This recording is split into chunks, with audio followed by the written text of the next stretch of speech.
കൊല്ലം കൊട്ടാരക്കരയിൽ ബൈക്കുകൾ കൂട്ടിയിടിച്ച് രണ്ടുപേർ മരിച്ചു. രണ്ടുപേരെ ഗുരുതര പരിക്കുകളോടെ സ്വകാര്യ ആശുപത്രിയിൽ പ്രവേശിപ്പിച്ചു. ഇടിയുടെ ആഘാതത്തിൽ ഒരു ബൈക്കിന് തീപിടിച്ചു. വിനീഷ് വിവരങ്ങൾ പങ്കുവെക്കുകയാണ്. വിനീഷ്, എന്താണ് സംഭവിച്ചത്? ഈ ആളുകളുടെ അവസ്ഥ? രണ്ടുപേർ ഗുരുതരമായി പരിക്കേറ്റിട്ടുണ്ട്. രണ്ട് മരണമാണ്. എവിടുത്തുകാരാണ്? മറ്റു വിവരങ്ങൾ എന്തൊക്കെയാണ്? രഞ്ജിത്ത്, അതിദാരുണമായൊരു സംഭവമാണ് കൊട്ടാരക്കരയിൽ ഉണ്ടായത്. കഴിഞ്ഞ ദിവസം രാത്രി 10:30 രണ്ട് ബൈക്കുകളിൽ എത്തിയ രണ്ടുപേരാണ് മരിച്ചത്. ഇരു ബൈക്കുകളും എതിർ ദിശയിൽ നിന്ന് എത്തുകയായിരുന്നു. ഇടിയുടെ ആഘാതത്തിൽ തന്നെ ഒരു വാഹനത്തിന്, ഒരു ബൈക്കിന് തീപിടിച്ച സാഹചര്യം ഉണ്ടായി. അങ്ങനെ തീപ്പൊള്ളലേറ്റാണ് ഒരാൾ മരിച്ചത്.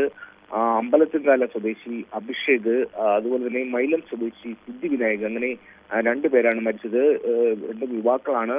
ഇരുവരുടെ മൃതശരീരം കൊട്ടാരക്കര താലൂക്ക് ആശുപത്രി മോർച്ചറിയിൽ സൂക്ഷിച്ചിരിക്കുകയാണ്. ഇവരോടൊപ്പം യാത്ര ചെയ്തിരുന്ന മറ്റു രണ്ട് യുവാക്കൾക്കും അതീവ ഗുരുതരമായി പരിക്കേറ്റിട്ടുണ്ട്.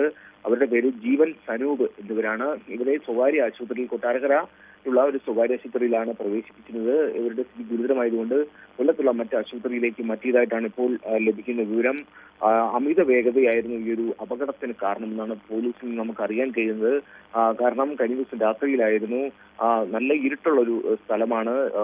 പെട്ടെന്ന് ആൾക്കാർ അറിഞ്ഞിരുന്നില്ല. പക്ഷേ ഈ ഒരു ഇടിയുടെ ആഘാതത്തിൽ തന്നെ ഒരു വാഹനത്തിന് തീപിടിച്ച് അറിഞ്ഞാണ് നാട്ടുകാർ ഓടിയെത്തുന്നതും. തീ അണയ്ക്കാനുള്ള ശ്രമമൊക്കെ നടത്തിയിരുന്നു. പക്ഷേ ഫയർഫോഴ്സ് എത്തിയാണ് തീ നിയന്ത്രണ വിധേയമാക്കിയത്. പക്ഷേ അഭിഷേക് എന്ന ആളുടെ ജീവൻ രക്ഷിക്കാൻ സാധിച്ചിരുന്നില്ല. എന്തായാലും അതിദാരുണമായൊരു സംഭവമാണ് രഞ്ജിത്ത് കൊട്ടാരക്കരയിൽ സംഭവിച്ചത്.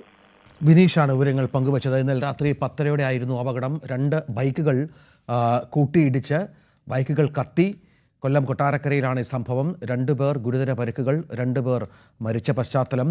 ബൈക്കിന് തീപിടിച്ച സാഹചര്യം. അമിത വേഗത തന്നെയാണ് ഈ അപകടത്തിന് കാരണമെന്നാണ് മനസ്സിലാക്കേണ്ടത്. കൂടുതൽ വാർത്തകൾക്ക് news 18 Keralam YouTube channel subscribe ചെയ്യുക.